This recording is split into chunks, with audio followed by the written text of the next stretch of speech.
Oh my goodness gracious. Oh, this looks stupid. Mm-mm-mm-mm-mm. I hope this is working now.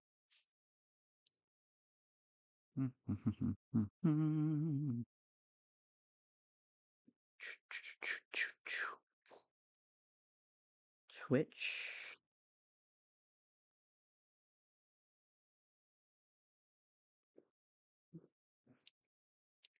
Ew, yeah, that's working. Mm,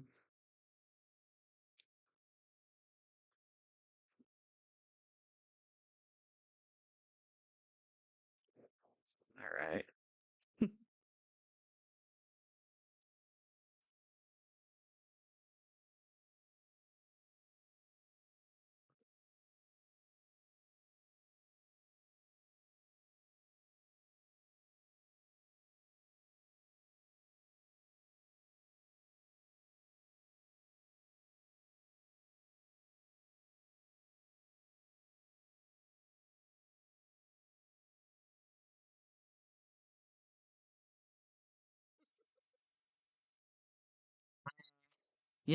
Clothes. I'm just gonna slowly wait for people to pour in.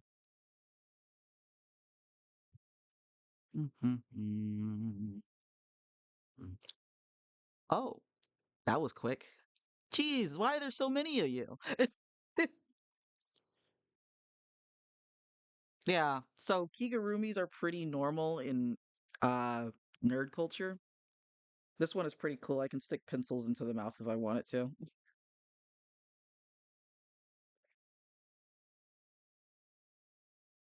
Yeah. I'm just gonna let people slowly start trickling in before we start.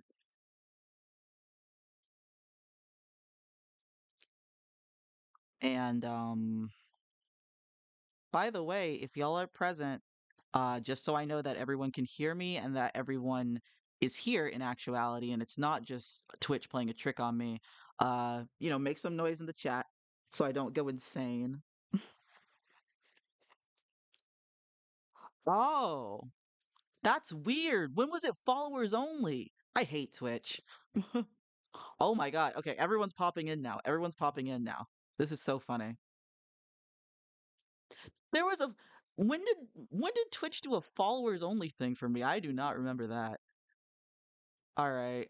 I see some of y'all. All right. Cool, cool, cool, cool. Okay, this is better. This is better. So, thanks for tuning into the panel. I apologize for being late. That's just because of the fact that I was having technical difficulties. Uh, I was running other stuff in the convention, and also the fact that my mom wanted me to drive her over somewhere to get her car fixed. So that was fun, and that took some time, but that's okay because Openbound, I feel like it's something where this is a crash course. I feel like it's something that, despite it being so long, we don't have to necessarily go over every single detail. And like, you know, I also advise that if you are interested in more things that I potentially don't go over, then, you look that stuff up on your own time. Uh, yeah, yeah. So out of curiosity, how many of y'all have actually like read Openbound? And then how many of you have not? And reading Openbound does not count as just seeing screenshots or hearing it word of mouth. So this panel doesn't count either. Hmm. Okay, nice. By the way, one of the reasons I'm wearing this is because I really couldn't just figure anything else out. Like, again, I was so busy running everything that I was just like, I'm not dressing up. And I'm like, well, Horace canonically wears one of these. So this fits, this tracks. Homestuck likes his horses and all that. By the way, would you guys like to meet a friend of mine?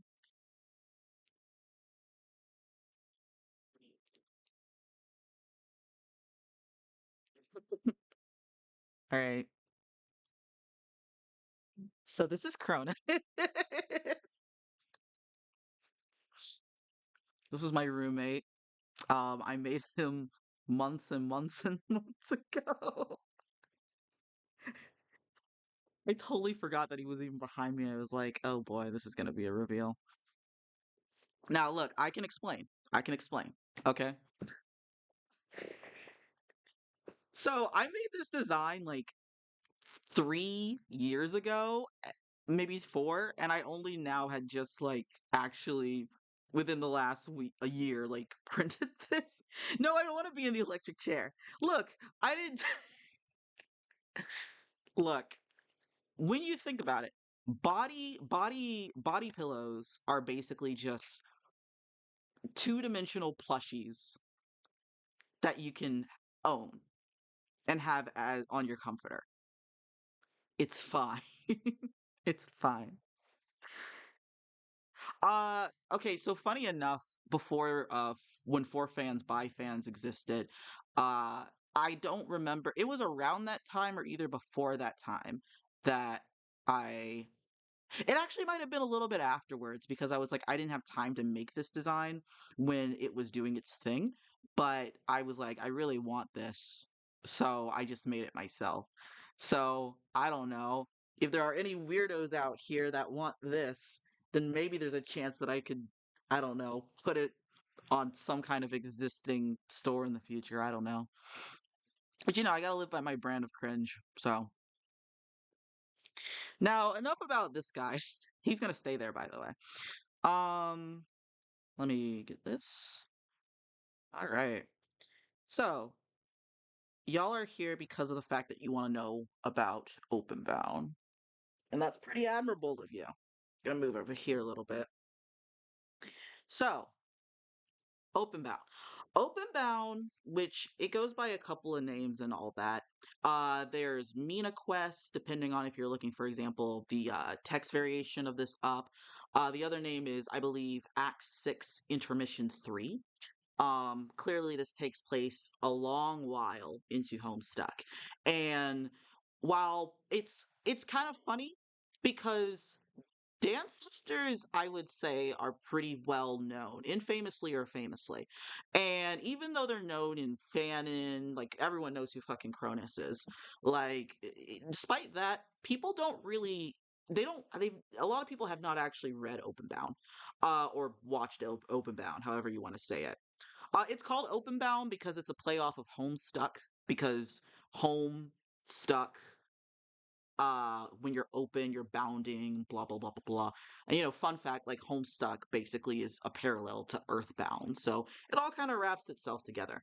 Um, because like yeah, you're literally just going about in this open world, like it's a walk around based adventure.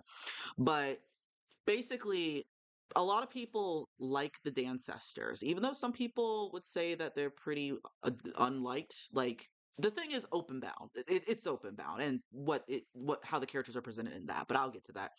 So the point is that the Dancestors are known, and unfortunately, this is not a Dancestor panel. I know that sounds confusing, but if this was a Dancestor panel, I would be giving y'all about 2 hours worth of the characters by themselves. And also, Dancestors are not the only characters that are featured in Openbound. You got the Meteor Crew, for example. Like, you have Gamzee's in here for a little bit. Spoilers. So it's like there's a lot of things that do happen in Openbound. We're probably not going to get to every single individual detail. Like, I'm not going to be the one to tell you every single individual object that's in the chest. I'm not going to tell you about every individual Easter egg that could potentially be found, so on and so forth. Um, but yeah, so again, some of y'all are read Openbound, some of y'all have not. Some of y'all like the Dancestors, some of you don't. And some of you, maybe if you're new to Homestuck, you don't even know who the Dancestors are. The Dancestors, how do you describe this? So on Alternia, there are the beta trolls. Karkat, Eridan, Nepeta, all of them. And then on Before Us, or in Openbound, you have the Alpha Trolls or the Dancestors, aka like Kankri, Nepeta, and Cronus. And by technicality, the Dancestor terminology can be used whether you're talking about uh whether you're talking about like Porum to Kanaya or Kanaya to Porum. It's just commonly more used for the Dancestors, as in the Alpha Trolls. Which, by the way, fun fact: the name Dancestors canonically was coined by Porum, so it is actually the term that is used for these characters. But predominantly, they are known as the Befrin Trolls. Um, and the Befrin trolls, they existed on this planet called Before Us. Before Us existed before Alternia, and because of the fact that these 12 trolls played their own ill-fitted game of Sagrub, they messed up. They were already dealing with a glitched session, which had so many different things that happened. So much teen drama, so much so much stuff. And eventually that led to them having to basically do a scratch. And that scratch created Karkat in them's world.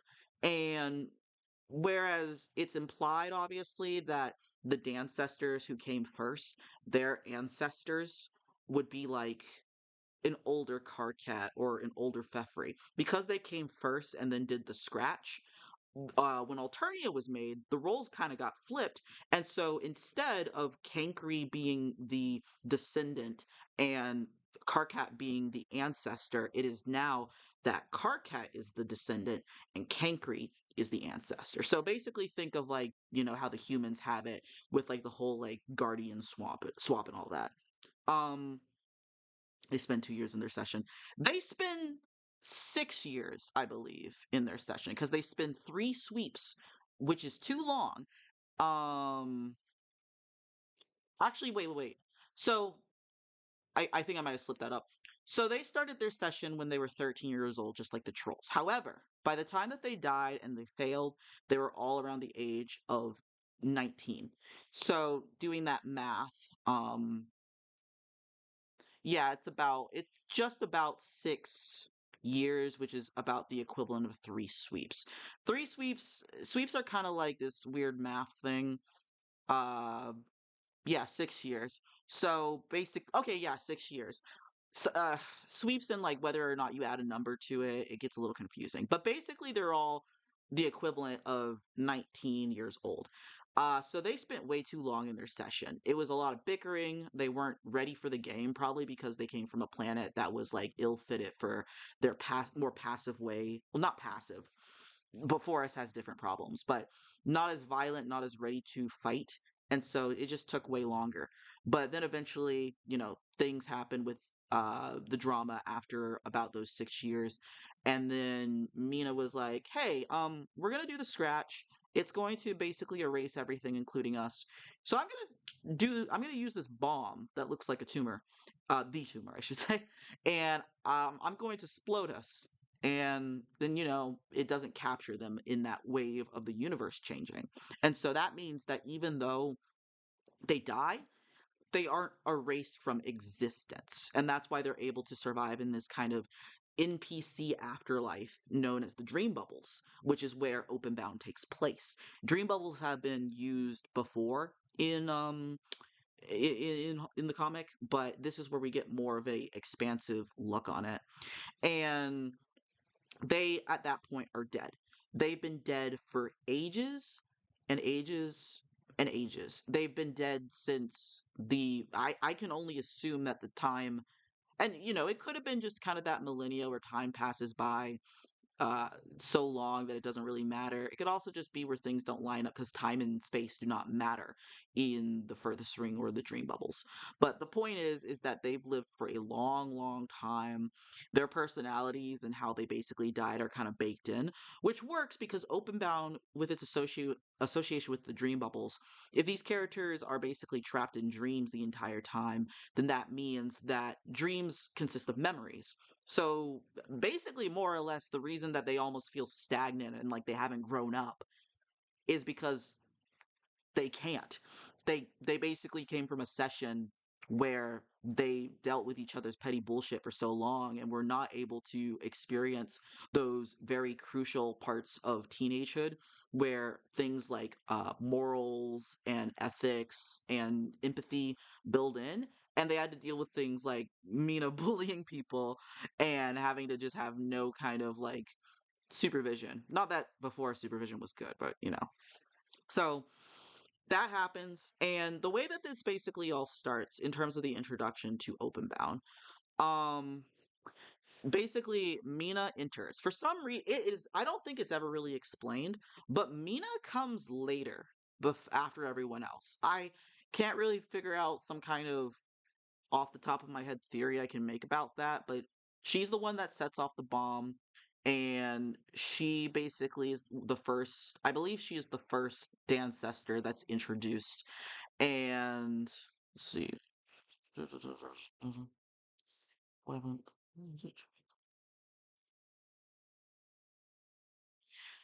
Well, no, it's just time stuff. Again, the dream bubbles or the furthest ring, time and space don't matter. So there's a lot of things that happen faster, faster or slower. We don't really even know it because it doesn't really go into things in much detail. Thanks, JoJo. But it's like Meenah enters. She's late to the party. She meets up with Arania, and this is after she did all this shit, like basically trying to kill Roxy and stuff like that. Because Meenah has this weird thing for basically just wanting to stab things. But she eventually enters into the dream bubbles after also meeting up with Arania, who is Vriska's Dancester. And before I move on with that, Meenah is Fefri's Dancester for reference. And what Meenah is trying to do in Openbound is she is trying to gain an army for fighting Lord English. Because Arania wants to do it a different way, but on the same level, Meenah is like, yeah, no, I'm going to take this guy out and I'm going to recruit everyone else into this. And the problem with that is that not only are the Dancestors bad at fighting, and not only are they still stuck in their petty immaturity, but also Meenah is not well liked, or in the very least, she was not well liked on her team. So it's probably not going to be the best or the easiest way to basically convince everybody to join her army, her cause, even if it does potentially mean double death. Who knows? Maybe they're ready to die. So basically, oh yeah, she gave Dirk a high five. That was cool. So just to kind of go through the trolls really quickly, in the best order that I can remember. Damara is the ancestor of Aradia. Damara is basically the one who went to go cause a muck in their already glitched timeline because she basically cracked after Mina's insistent bullying about the fact that Rufio, Tabros's ancestor, cheated on her with Horus, Equius's ancestor. Again, so much bad stuff. Like he was basically cheating on her with Horus, who's not he has a personality. And Meenah was basically harping on that because she wanted to get them ready to fight. But this eventually made Damara snap, and she basically used some timeline shenanigans to fuck up things more than they already were. My best line that I like to use is like Rufio cheating and not treating Damara right is the equivalent of Troll Scott Pilgrim basically breaking up with Troll Carrie White. And that's like the best way that I can basically describe those characters. Um, Now the next character in line, Rufio. Yeah, Rufio is related to Tavros. He is based after Rufio of the Hook movie, who was played by Dante Basco, who has actually been featured in Homestuck before. And Rufio's interesting. He's not like Dante at all because Dante is really nice, first of all, and I'm pretty sure that Dante has not done half of the stuff that Rufio does. Uh, Rufio is a weeaboo. Rufio lives with the lost weeaboos. It's a whole Peter Pan reference. He kind of tacks on Tavros's whole like gimmick of not having that much confidence, but in a way that's much more douchier and self-serving. Like you can kind of see that he's a little full of himself, and while he's not bold, he can he's Troll Scott Pilgrim. He's Troll Scott Pilgrim. Just take it from there. Um, and so the next character in line is Matuna. He's basically related to Solix.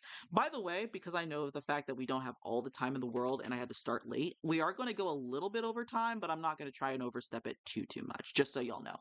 But yeah, Matuna and Solix are related. Matuna is cool. Matuna is cool. Or in the very least, people and how people treat them in the community, who know how to treat people with respect in terms of these characters, make him awesome. Matuna, canonically, he is based off of a 4chaner stereotype, and he apparently prophesized about things that he warned about the session, and some kind of accident happened to where he basically was not the same afterwards, and he had basically developed mental issues after that. And the way that Homestuck goes about this is interesting. Openbound is really interesting when it comes to representing certain characters. I didn't even mention about the fact that Damara in herself is a stereotype, unfortunately. We'll get there. Um, Mulin. Mulin is Nepeta's descendant. Or I guess technically that's not wrong, but she is her ancestor. She's a lolcat. She likes memes. She is deaf. She can't hear, unfortunately. So she's deaf, but she apparently can read mouths. I guess that's a thing. Um, she sign languages to speak with people, and also she shouts very loudly, and she uses gifts to communicate. She also ships the humans together. So I don't know. She's basically your 2012 Fujoshi. That's how I like to basically describe her. She also is the ex of Kurlos. Kurlos is actually the reason that she even lost her hearing, and we'll get to Kurlos. Um, Next in line. Oh, let's go over Kankri before I forget about him.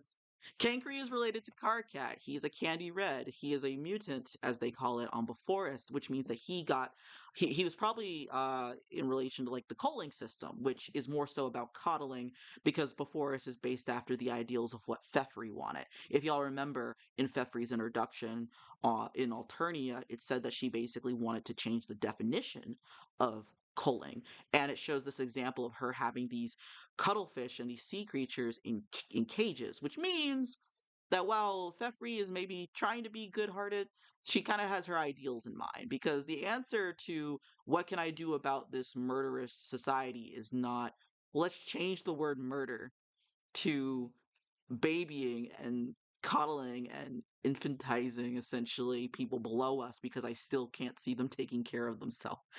So, you know,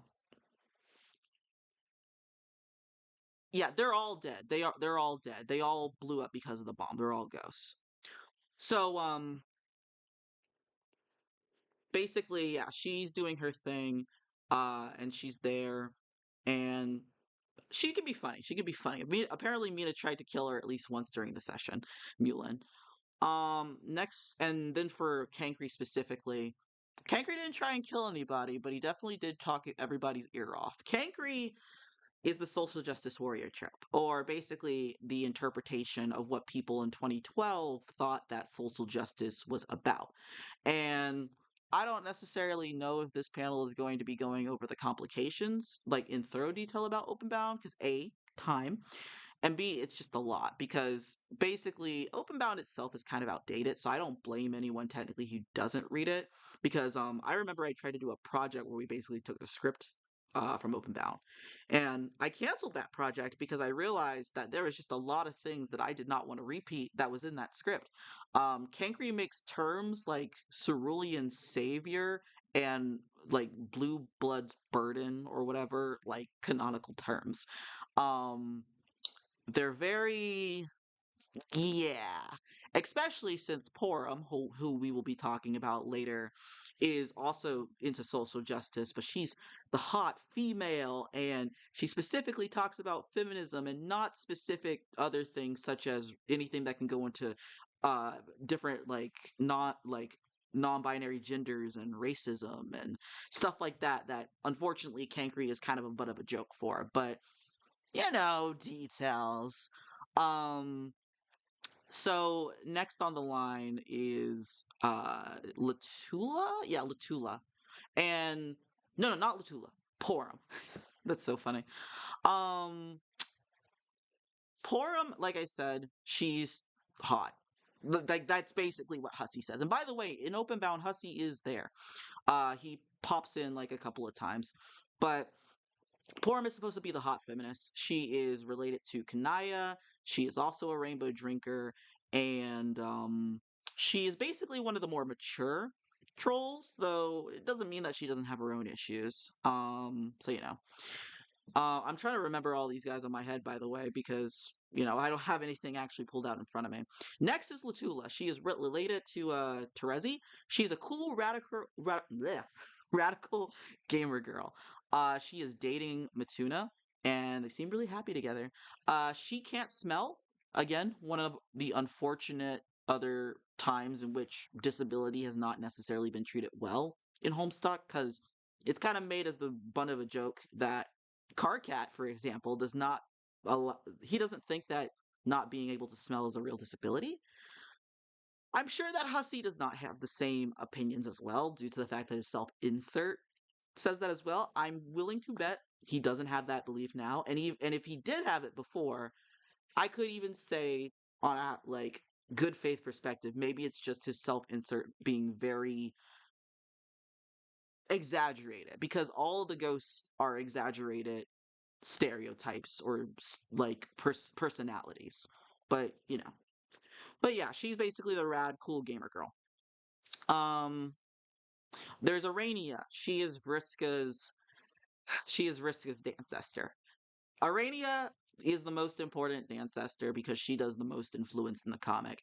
And spoilers for anyone who hasn't read up to this point in Homestuck for whatever reason. But Urania is the reason that the scratch happened, basically, because she was messing around with stuff. She comes off as like a lot of people like to see her as like a female Kankri just because she talks for a long time about like stuff she's very passionate about and very much like is things that uh is very intellectual. She especially likes class specs and stuff like that. But she's not nice. She's just polite in that kind of passive aggressive way. Like she doesn't really respect her peers. And it's shown way later. It's shown way later that, she becomes a bad guy. And some people say that it's a little jarring. I don't think it's jarring. I think that it is rightful for her, who is a circuit and also a circuit who is trying to get attention. And she's also Mind Fang in a different universe. So, there's also that. I do like her though. I think that she's one of the best she's one of my favorite villains. Um and then there is Horus. Horus is Horsekin. Horus is basically, as I have a friend who I've talked to of recent who's enlightened me on the fact that it seems like Horus is also a plural system, and I can see that as well. And Horus is also a very big racist, which is not great. Because he definitely says some stuff to Damara that I'm not going to repeat, but a lot of people tend to forget that because they just kind of focus on the horse thing. But yeah, Horus is a character that you forget exists, and that works because he's a Void player. So, you're not wrong for that. Um, but yeah, he's dating Rufio. There's so much weird stuff with that where their relationship is just not healthy at all. But and he has so many different talents and stuff like that, like an artist, a writer, like a mechanic, an inventor, stuff like that. And he also sweats a lot, so none of these ancestors seem actively harmful. I mean, you mean in terms of like their personalities or their actions? Because Arania was definitely pretty harmful. Speaking of harmful, um, Kurlos. Carlos works for Lord English. He is related to Gamzee. He is a mime, and he does not speak unless he is talking in chuckle voodoos, which you see him do when he is talking to Mulin. And they're kind of in like this way in which, basically, he basically indoctrinated Mulin into the cult. So someone save her. Also, I'm good. Um, yeah, he's just there. I wish he had a little bit of a bigger role, but. And then you have this guy. Cronus. Oh boy, I'm not gonna spend too much long on him. Go to my YouTube channel if you want to see me talk about Cronus for like over an hour. But Cronus is related to Aridin, and he is based off of a greaser, or rather, I should say, he is human kin, quote unquote. He definitely is just using the human kin thing for attention, which again, I don't know whether or not there were some ideals behind that in terms of how the narrative might have viewed people who are kin around that time. But the point is that Cronus is definitely doing it for attention. Um, like I said, he's related to Aridin. He's a hope player. He has this whole he has this whole lore that parodies off of one wizard series that shan't be named, in which he is supposed to basically be the one to take down Lord English. And, you know, whether or not that's true, I don't know. He seems a little bit like a phony. So, it's just like I don't know. He sucks, but there's a reason that my name is the name that it is. Like I like this character. I like jerks. And he can have some very interesting things. All the Dancestors have interesting things about their lore that you can kind of pick and make things out of, which is why people really like their personalities because there's not much to them. And that's the fun part. The fun part is the fact that you can basically take them and build on top of them. And no one can, and outside of maybe a few things here and there, no one can necessarily tell you that you're wrong. Um, yeah, crow is for Cronus. Yeah, I occasionally have it where people just realize that for the first time. I'm also an Aquarius, so go figure. But yeah, so Cronus is there. And then there's Meenah. You don't really have to say too much about Meenah. She's the main character of Openbound. We met her in the beginning. She is related to Pfeffery. She's the alternate version of the Condis. Meenah is trying to recruit people into the army during the entirety of Openbound, unsuccessfully. And she basically has a habit of stabbing things. Hey, there's my hair. She has a habit of stabbing things. She has a habit of using fish puns. She has a habit of basically just I'm like, I don't know, it's interesting. She really cares about her friends, but she doesn't really know how to express it because she definitely just is still rather abrasive. They're all kind of abrasive to each other, but Um Meenah again is another example of Homestuck also having a little bit of a thing here and there. And we can kind of move on to this. Openbound is an expansive, and by the way, it's 3 p.m. So if any of y'all have any other panels you're going to, I understand. I'm probably going to go for about 15 more minutes. Openbound by itself is a interesting flashes, because there are 3 versions of Openbound in which you have room to meet the different characters that are in those sections. And you can also talk to some of the Meteor crew. There's some interactions between Karkat and Dave, some interactions between Rose and Kanaya, some just a little Easter eggs. A lot of people don't read Openbound, so even if they don't care about the Dancestors, they don't realize that there's some extra stuff in there for the Rosemarys and the Dave Cats. So that's just fun things in case you want to go peek at that. But there's that. There is also the fact that Openbound itself is just so expansive. It's a walk around. It's essentially a walk around RPG, not like a fighting thing, but like just a walk around that is fun for just exploring. And that's a lot of ideas in itself that, in a way, can help influence things from like a Homestuck creator perspective.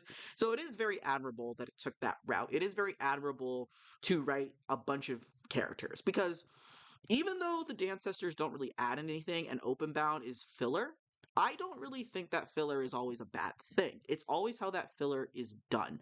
Because filler can basically be padding to just kind of take breaks from the main story. It can be used to flesh out the world. Because I'm sure that having the same characters for multiple panels, and by that extent, months and years in Homestuck, they probably want to freshen it up. So adding more trolls to kind of make things feel lively, I get it.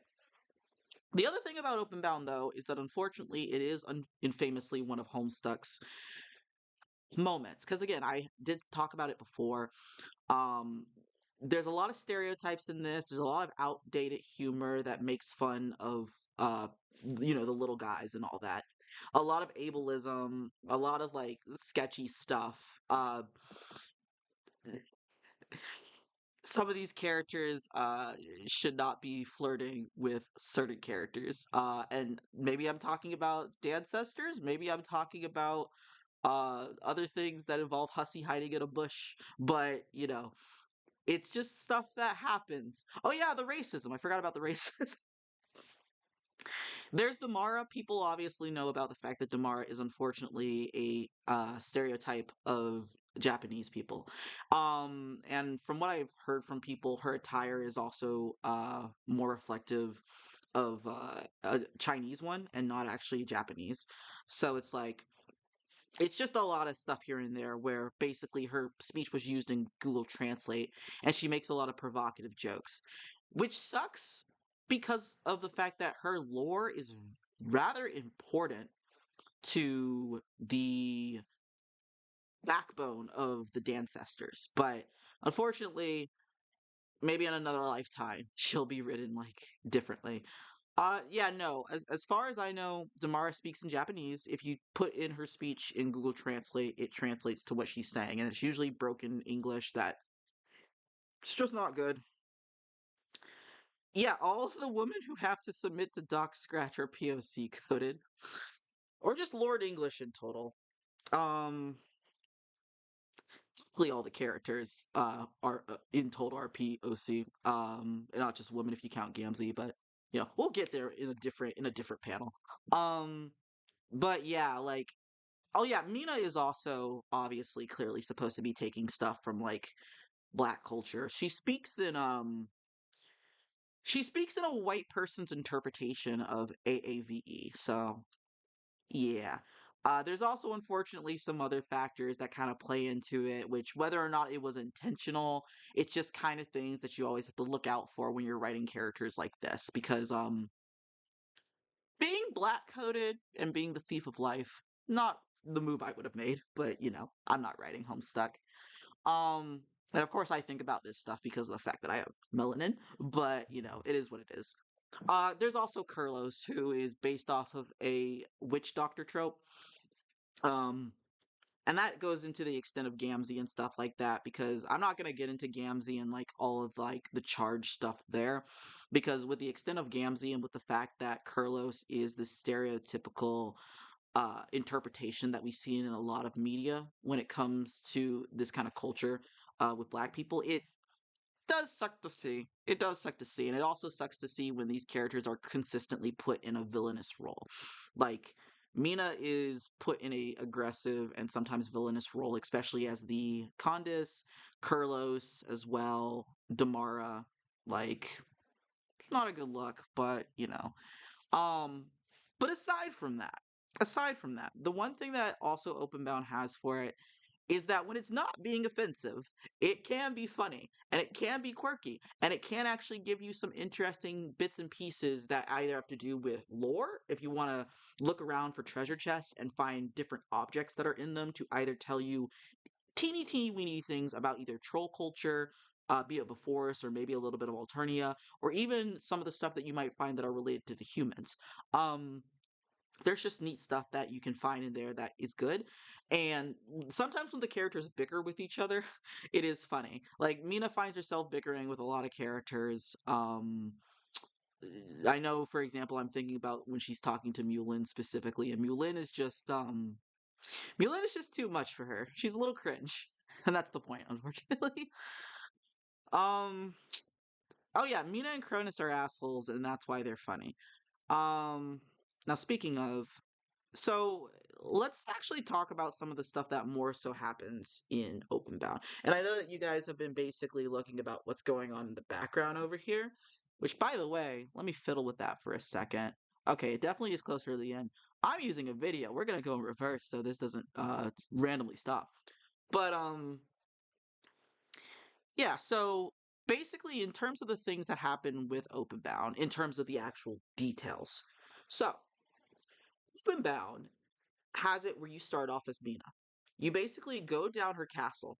And fun fact, because the Homestuck website is broken, when you play actually, I don't think that I could be wrong, but at least when I opened it up on Chrome, uh Openbound is not playable for me. It used to be playable for me, and I don't know if that's because the website broke further, but before, when it was at least still available on the site, there's this cutscene before you start playing the game where Meenah runs down the stairs and she passes by a golden statue of herself. And it sucks that that is basically out because later, when she is talking to Arania and she wants something and she essentially has to give Arania something in return, Arania asks for a golden statue of her. And that seems really out of place. And it's out of place because you wouldn't get the context unless you saw that flash in the beginning. But you know, that's one of the reasons why you guys should look at the unofficial Homestead collection panel later. But we'll get there. But yeah, it's that happens. You play as Meenah. And in the beginning, I believe the characters that you run into, oh goodness, I think we start off with Kankri. We start off with Pora, um, Latula. Are those the only three that we meet first? Yeah. Oh, yeah. Aradia's there. I totally forgot about Aradia. Yeah, Aradia is here. I think she's like one of the very first people that you talk to, actually. Um, By the way, when you're actually in Openbound, I forgot which flash it is. If you travel upward to one of like the big castle things and you go behind like a secret um like thing of pillars and you go to the right, you'll actually go to like a cliff edge and you can see, I believe, some stars and basically what looks like, it's either it's either their moon or it is their planet. I forgot which one it is, but that's just a little secret in case you want to see some little like backdrops of that little scenario right there. But yeah, so basically you're going in as Meenah, you have to talk to the characters. One of the first characters that you meet is Kankri and Karkat. Yeah. And by the way, before you even get to them, you have to talk with like the humans. You have to talk with Kanaya and Rose, Dave and Karkat. You're just going through these different paths and stuff.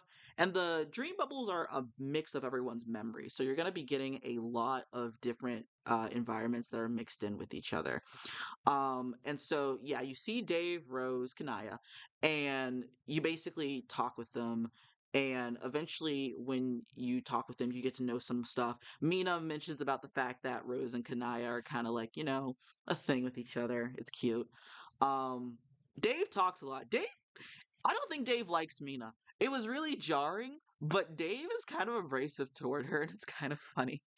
Like, I don't know, it's like he almost calls on her bullshit. Dave is also really fourth wally in this, and you can run into these things called like Dave e bubbles or whatever, where it's just quotes that he said, and you can just they're just memories of things. I remember there used to be like a Twitter, or maybe it still is, where someone just had it, where those e bubbles were like there. But you go further down and you meet up with Kankri and Karkat.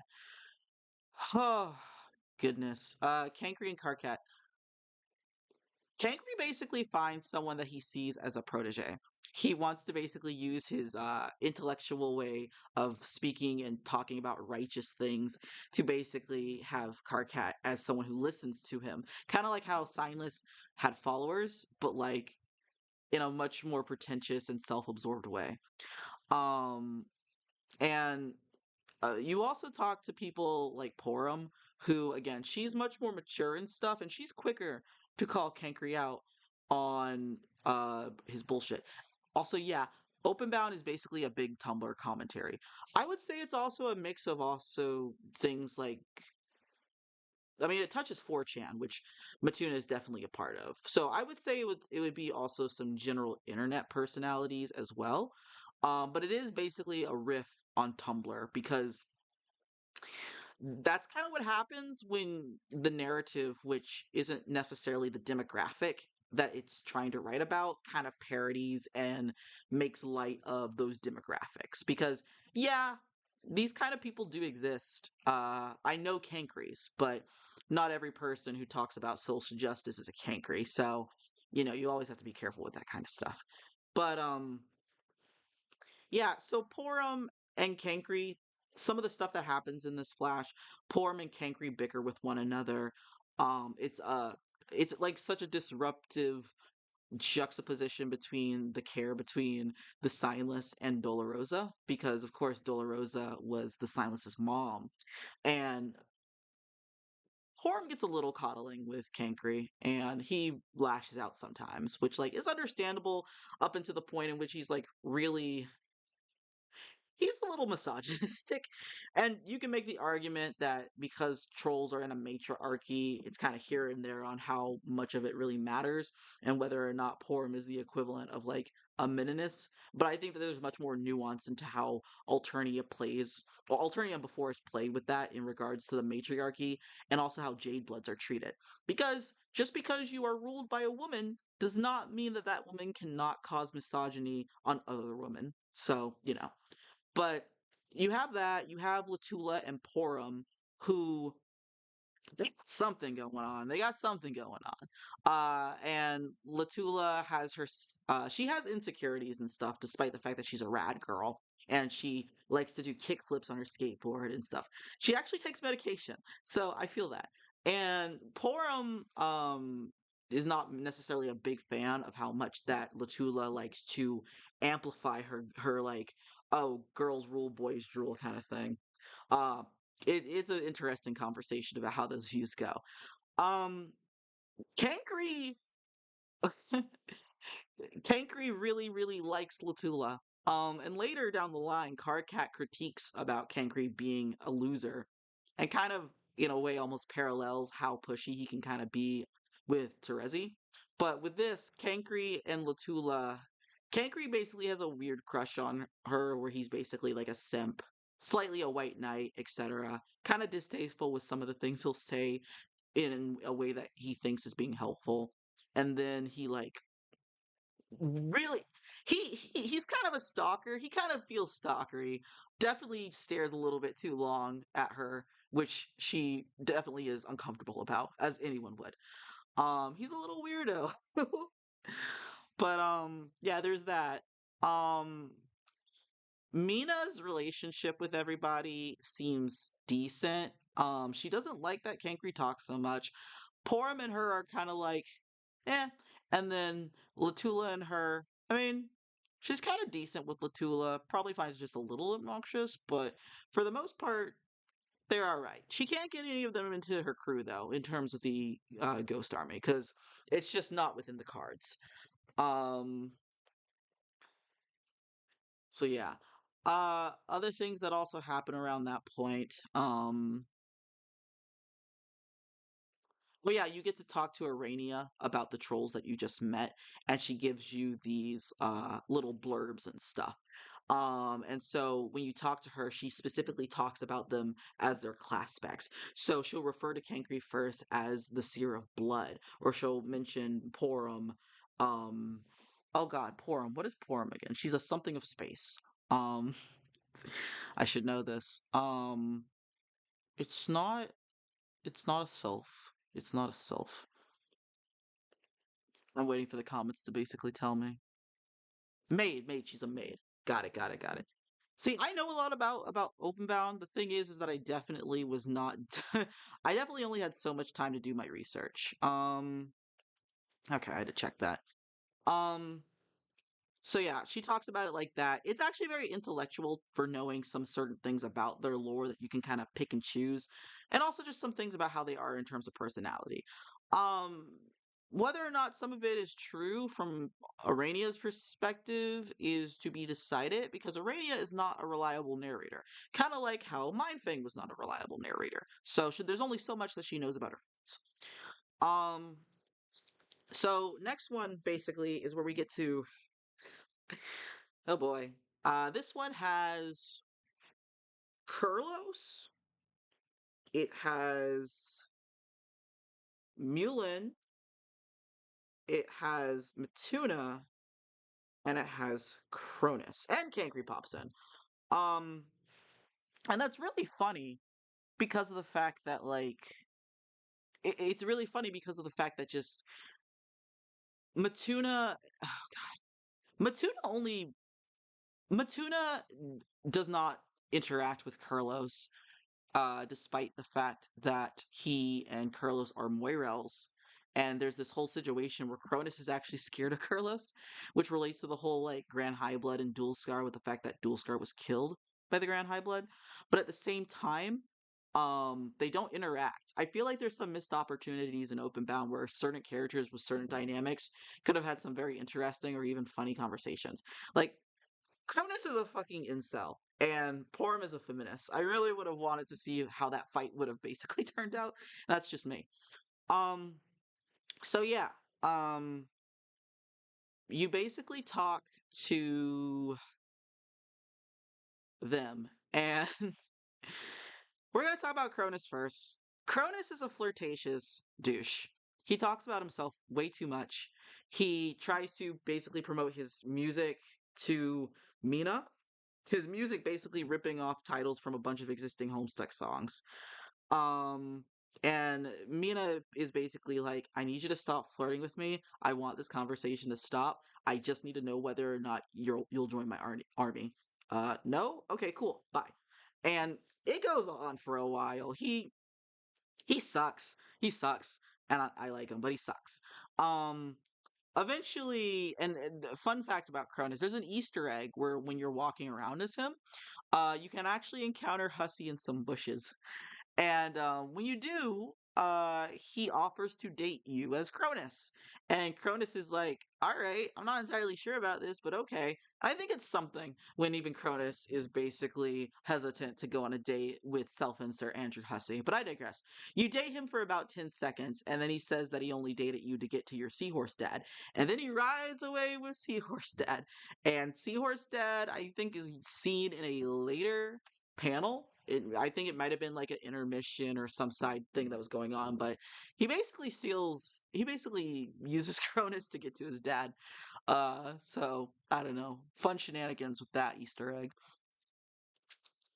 Let's see. Oh god. Yeah, Cronus is basically just he's a douche. A lot of the stuff that happens to him is kind of well deserved. He breaks Matuna's skateboard at some point, and like hmm, at some other point, I think it depends on when you actually find that chest. It has his magic wands that he keeps in there that Meenah breaks. So I don't know. That's karma or that's revenge, considering the fact that he breaks the skateboard at some part. Can we see the bottom of part of the body pillow? Um, yeah, here. Oh yeah, there's a bucket at the end. I forgot about.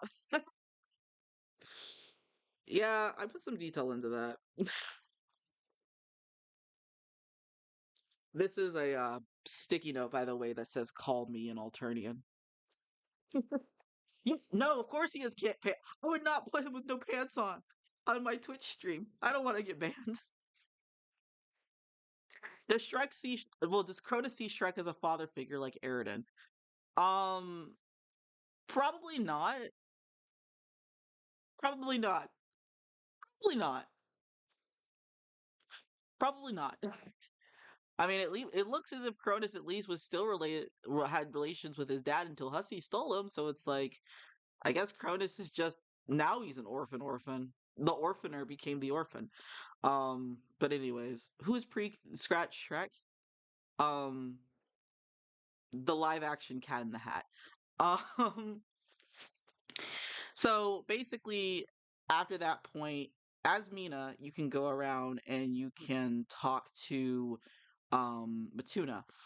Matuna, like I said, unfortunately, it's just a big joke with him, but he's a radical skater dude. He likes video games. He's dating Latula. He spends a lot of it basically talking in circles and some of it making some really crass comments toward Mina, which is not great. And then Kankri jumps in. And Kankri basically is like, Mina, you shouldn't act like this. And also, Matuna, I find your existence to be incredibly inappropriate. It's so bad how Matuna gets like bullied through this entire thing. Like Matuna deserves so much better. And by the way, every time I see like people who characterize Kankri as just being innocent, he's not. He's an asshole. He's a very manipulative asshole. Uh just I don't know. That just sucked. I'm like, woof. Sorry, Matuna. Um Now, after you're done talking with Matuna, you can then talk to characters such as Kurlos and Mulin. I've mentioned before, but Mulin annoys Mina just due to how loud she is, how hyper she is. She just doesn't like the fact that she basically is like a cringe ass nene baby, and she just uses way too many cat puns. Um, and you talk to her, she can't join the army. None of them can join the army at this point. Um, Carlos is also there. Uh, Mina can't really understand him, so she's not really going to try, and she doesn't really get an answer out of him either. And then later you can walk around as Kurlos, and in this particular flash, this is the one in which you're able to get the cod piece, which Kurlos then gives to Gamzee. And you're able to get the cod piece with Mulin's help, and that's the part in which you realize Kurlos might not be so innocent after all, based on like the fact that he basically mind manipulates Mulin to help him with certain things, and she can't even remember. Um, so that happens a little later in that. Um, Going around also as okay. All right, we got to talk about it. We got to talk about it. We got to talk about it. I've skipped around it enough. Cronus bullies Matuna, and it sucks. It sucks to read. It sucks to see. It sucks that Matuna basically is the butt of the joke for a lot of stuff. And yeah, Cronus basically gets called out for shit later, which is cool. But oh, it is so uncomfortable to see how awful he can get when he thinks that no one is looking. And I like to think about the fact that Cronus, who has these self projection issues and this need for attention, is very envious of Matuna, and that's one of the reasons that he goes so hard on him. Um, Inexcusable, but that's one of the ways that I see it. And just it's something where if you read that for the first time, you would be like, "Oh my god, this sucks. This is actually really bad." People know about the fact that he says nasty things to Matuna. There's uncomfortable touching on the shoulder, just the shoulder, and it's like this guy actually just really sucks. I do not blame people for not liking Cronus after that, like 100%. And luckily, like I said, he gets told off, and also his wands get broken. Even Matuna tells him off after a certain point. So there is that. Um, and you go see, yeah, it was bad. It was bad. Now you keep going and all that. Um, I'm trying to remember because I know. Oh yeah, yeah, yeah, yeah. So another thing that happens in Openbound is that you eventually talk to Karkat as Meenah. Karkat, unfortunately, ran into his own memory bubbles because he was trying to escape the fact that Cronus was going to try and flirt with him. Because unfortunately, I don't know, I guess maybe I like to think that maybe Hussey just forgot about the fact that these characters have a significant age difference because there's a lot of things with that. But, we already know about things like Mina and Vriska. We don't have to tread over it. But basically you can talk to Karkat and as Mina and basically just talk about the army. They kind of relate to each other, especially because of the fact that Karkat wanted to be a Thresh-Cutioner, stuff like that. And eventually you can walk around as Karkat and you can go meet up with Terezi, who's having a moment. She's very unconfident. She thinks that Latula is very cool, and she can't really amount to that. At that point, she, I believe, is dating Gamzee, and there's just probably some underlying things that are happening with that relationship that contribute to her not feeling so great about herself. Um, but you basically can go around and talk to Karkat. Also, hold on, I'm just making sure that my chat catches up. Yeah. So yeah. Um Again, Openbound doesn't just have Dancestors in it. It also has like beta trolls and the kids. So, fun stuff. Um Okay, and then because we got to eventually wrap this up, we have the last one, which is Rufio, Damara, and Horace, and again, the other characters that pop in. And I'm gonna mention Kankri again. Kankri just appears wherever he wants, honestly. He's not. He tries to be everybody's like Ashen for when like Kankri is celibate. I forgot to mention that. Kankri is celibate, but just like every Vantis, is really weird with quadrants. Because I happen to notice that despite him being celibate, he tends to touch on a lot of different things that would be considered quadrant touching. You can maybe interpret his feuding with Porum to be somewhat pitch, even though pitch is definitely d- different than that. You can also say, of course, that his affection for Latula is definitely very quadrant based. People like to say, and I like to say, that his thing with Cronus is very pale adjacent, especially when he tries to mediate and try to ease Cronus's feelings and stuff. It's not a good pale, especially because of the fact that he kind of like after Cronus basically gets turned down, basically enables Cronus to continue thinking, "Oh yeah, no, you're not putting up a front. You actually do believe that you're can. It would be really shitty if you weren't, by the way." But um, but just he pops up in also people's conversations when they're fighting with each other, and it's like an ashen person trying to get in between two people that are very close to like starting a feud. So yeah, again, Kankri has some things he needs to work out. But yeah, so in this last one is basically just about the weird triangle that is Damara, Rufio, and Horus. That's basically what this last one is. And then Hussey's in it, but we'll get to Hussey. Um, long story short, um, we don't know anything about quadrants and the difference. We don't. Before us, unfortunately, does not have a lot of lore to it, which is why a lot of lore that you might see, unless you actually read into it in the actual comic, and even some things that Arania says after Openbound. A lot of it's just made up because we don't know that much. Quadrants might be different, but we also don't know if quadrants are any different from Alternia. So that's up to interpretation and whatever your fan fiction desires at that point. All I can really say is that Before Us is not a peaceful alternate of Alternia. It's just Fefri's Alternia, which is not good either. And Alternia is basically Before Us, but with the aggression ramped up because of the things that Handmaid basically helped with to make trolls reach that point. Um yeah, the only thing on the opposite side of the pillow is Cronus's face again. It's not different because when I drew this, I wasn't well equipped to try and draw the same character and with the same proportions being kept the same. If I wanted to do something different, maybe I'll make a second version. So we'll see. We'll see. But yeah. So you go around as Meenah. You talk to Damara. Damara is filled with a bunch of stereotypes in which basically you can't understand what she's saying.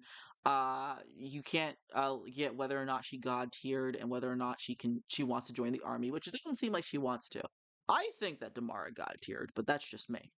Um, Meenah talks about the fact that there is strife between them, blah blah blah blah blah. Damara does not like her, obviously, because Meenah bullied the shit out of her to the point where Damara killed her, and that caused Arania to eventually take Meenah to her quest bed or whatever trolls call it, so she could go god tier and not die. But yeah, so there's that. Meenah goes to talk to Rufio. Rufio is a mansplainer. He he feels sorry for himself. He's very cowardly. He talks about his relationships issues with Mina, which he's literally like, "I didn't ask," and he just continues, and he's like, "All right, I get you." So, anyways, like, and it's so annoying. It's so annoying. Rufio. mm, but like he's literally referred to, I believe, by Arania as the anti-Cronus, but there are so many things that are like so relatable between the two, including the douchebaggery. Rufio just gets away with it because it's implied that like a lot of people potentially like found him attractive, but we don't even know if that's true. Um, but yeah, he didn't go god tier. Even if he did, he doesn't want to fight in the army because like he's not up for that right now. So, that's that with that. And then there's Horus. Horus is like I said, Horus is filled with horse puns. He sweats a lot. He has this steampunk get up, and he's dating Rufio. He's also a racist. He's like Equius, but if you amped it up to where it's like between all the cute horse puns, there's this comment about peasantry and rustbloods, and he directly sometimes insults people, and he keeps a smile on his face because Mulin recommended it to him. And Mulin and him are Moirels, but in my opinion, their Moirel allegiance is not that great because he literally only wanted to do a Moirel allegiance because he got inspiration from Nepeta and Equius, but I don't think he actually feels anything for Mulin, and I don't think he really like has much respect for those who are lower on the spectrum than him. Um, in fact, his relationship with Rufio, another reason why it sucks outside of the fact that you could argue that Rufio needs to be more open about things, but also, oh goodness, Horace, like, there, he basically fetishizes the fact that he's dating a Rust blood or Rust blood, Bronze blood, because like he finds it. He refers to it as like forbidden blood. He's that dude who basically is like, oh, it's so awesome dating an exotic chick. He's one of those guys. Um, and it's like, again, sometimes people tend to forget about this because they either didn't read Openbound and they just assumed he was just about horse puns because they see fandom stuff, or maybe they just forgot about it. But like, it is what it is. This is why I recommend people read Openbound because the things that you read about some of these characters and then you see how they are in actuality, it can be very interesting. It can also lead you to a lot of critical analysis about Homestuck and also just kind of how stuff like disability and ableism and racism are done in media. But that's for you to basically decide. Yeah, it's the worst version of each trolls through the ancestor. I like to call it more so not even just the worst versions; it's the exaggerated fan interpretations. Because there's not really a bad thing, I would say, in terms of their society about Nepeta shipping people. Like she does it as like oh, you would look cute, you would look cute. But Mulan actively writes fan fiction about her friends, probably doing miscellaneous activities. So that's like worse. And that's definitely based off of fan and Nepeta and the fact that people would just make Nepeta's personality the kitty cat girl. So it is kind of funny that when people don't read Openbound, they make stereotypes off of stereotypes. But, Um but yeah, so you talk to those three talk to each other. They have their own beef and like issues. Horace doesn't listen to Rufio. Rufio doesn't pull that much confidence. Rufio is so fucking rude to Damara. He basically calls her crazy and doesn't necessarily get why she snapped or what he did wrong, etc., etc. He talks over the issue and doesn't really understand or address the fact that he basically cheated on her, and it sucks. Um, and he's the only one that can understand Damara because he can basically understand East Alternian or East Beforean, which is what she speaks, which is Japanese. And so it's like he can at least understand her, so she doesn't say anything that's like overly lewd for the sake of not being heard. That's the opposite with Horace. There's a lot of things she says in Horace's vicinity. And Horace is also very racist toward her. He says some stuff which is like his pleasant voice, his aristocratic voice. But it's also filtered in with like basically calling her like peasant tongue and all that. It sucks. It sucks. Um and eventually when all of that is said and done, fun fact, you can actually play as Damara. And so when you actually play as Damara and you can actually take her to the next section, which usually is reserved for Meenah because there's usually meeting the Dancestors and then having something to do with the Meteor crew. This time with Damara, you can actually go into the Meteor area and you can talk to Dave, you can talk to Rose, you can interact with Terezi for a little bit. Carcat's sleeping. And so it's like fun stuff. Also, you can interact with Hussey. Um, Hussey is basically a parody of Arania giving information about her friends. Whereas Arania basically gives you information that's about the class specs and more intellectual, Hussey gives like kind of fourth wall commentary that's basically like, oh yeah, this character Matuna, he looks like a parody of Mega Man. Oh, Porum, she's like a hot feminist. Cronus is the worst character. Yeah, definitely the worst character. No other bad characters in Homestuck. And you, Damara, I just typed in Google Translate for you. There's probably a bunch of people drawing porn of you right now. That is basically something he said in the actual thing. So it's like there's that. There's definitely that. Again, maybe it's just Hussey's exaggerated ghost because at that point, death of the author happened and he got shot up by Lord English. So it could just be the stereotype of his own self-insert in the comic. We don't know. But so there's that. And then later again, you can talk to Arania with basically giving you that foresight about the trolls that you just talked to. And as far as I can remember, oh yeah, and I forgot. It all basically caps off with you as Meenah after you talk to Hussey, who at a certain point later, who is you know just trying to sneak and like I don't know what Hussey's thing is with making a self insert really like fixated on Vriska, and I don't want to dig into that. But the point is that you see him and then you see Vriska, and then Openbound as its saga basically concludes with Mina and Vriska eventually interacting and that becoming something that affects the rest of the comic. And then it leads into stuff like mini strife, which is fun, but it's not open balance. So we're not going to talk about mini strife because we're already over time.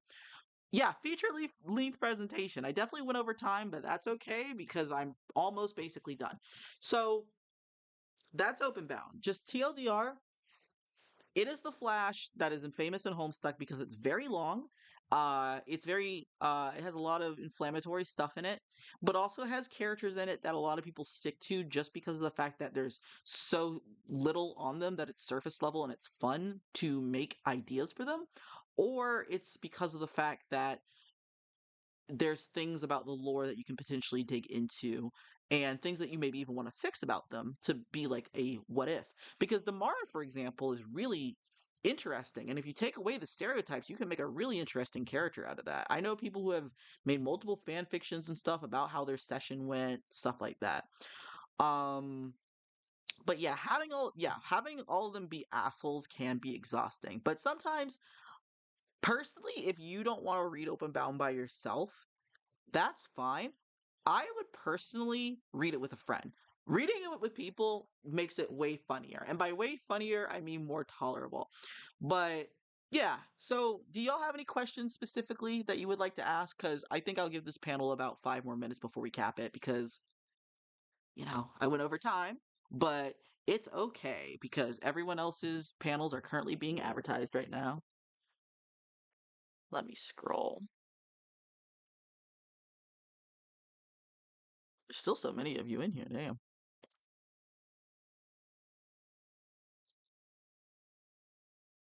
Tomorrow, love. Let's see.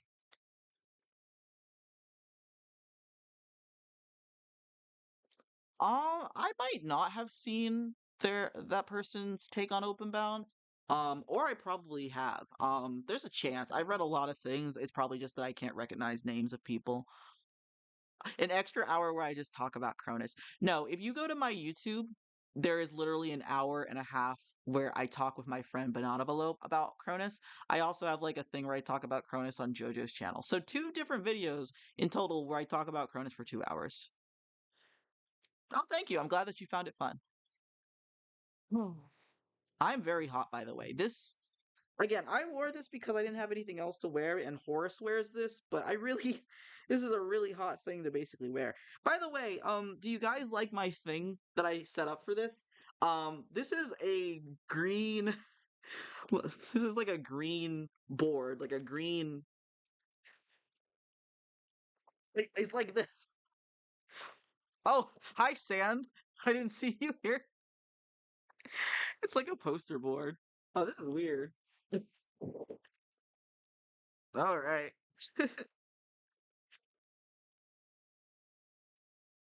All right. Can we have a link to the hour and a half Cronus video?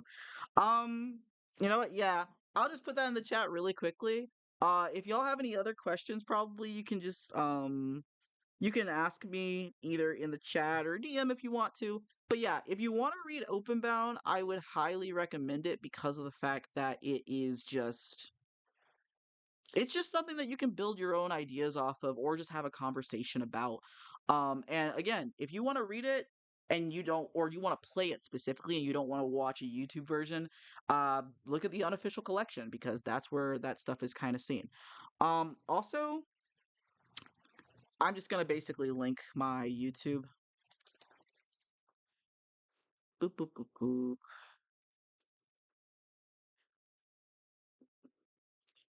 I think that's the correct link to my YouTube. So if you go to my YouTube, you scroll down, you'll see where it just is a purple background with me and Bana just talking about Cronus. So, you know, if you want to see that. So, yeah, TLDR, Arania is the best villain. That's all I gotta say. Bye!